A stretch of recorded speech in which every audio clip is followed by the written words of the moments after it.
सर्वात आधी आपण वाटण तयार करून घेऊया. त्याच्यासाठी लसूण, अद्रक, हिरवी मिरची, कोथिंबीर त्याला कुटून घेऊया. मिक्सरच्या भांड्यामध्ये कोथिंबीर, लसूण, अद्रक, हिरवी मिरची, निंबूचा रस वाटण तयार करून घेऊया. एका भांड्यामध्ये काढून घेऊया.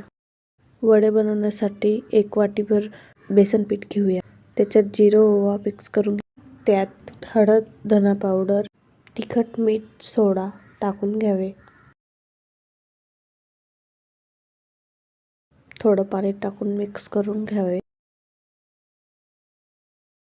अशा पद्धतीने मिक्स करून घ्यावे. बटाट्यांना उकळून घ्यावे आणि त्याचे साठे काढून घ्यावे. गॅस चालू करून घ्यावा. त्याचं कढई ठेवून द्यावे. 2 चम्मच तेल टाकून घ्यावे. तेल चांगलं तपलं की त्याच्यात जिरं, मोहरी, कढीपत्ता टाकून द्यावे. मस्त मिक्स करून बटाटे उकळलेले टाकून द्यावे.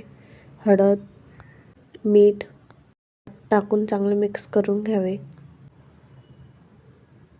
त्यात कुटलेले वाटण टाकून द्यावे. कोथिंबीर टाकून मिक्स करून घ्यावे. एका भांड्यात केलेले वाटण काढून घ्यावे. गोल गोल आकाराने शेप द्यावे. गॅस चालू करून त्यात तेल टाकावे. तेल चांगलं तपलं की चेक करून घ्यावे. थोडं बेसन पीठचं वाटण घालावे. मस्त भाजून घ्यावे. एका भांड्यात काढून घ्यावे. वाटण तयारसाठी लसूण टाकावे. लसूणला मस्त तडकवू द्यावे. त्यात लसूणच्या कांड्या काढून घ्यावे. बेसन पीठमध्ये वडा टाकून तळून घ्यावा. मस्त खरपूस कलर येतोपर्यंत तळून घ्यावे. चटणीसाठी मिक्सरच्या भांड्यामध्ये ते वाटण केलेले ते टाकून द्यावे. लसूणच्या कापोळ्या टाकून द्यावे. चांगलं बारीक मिक्सरमध्ये काढून घ्यावे. पावमधून कट करून घ्यावा.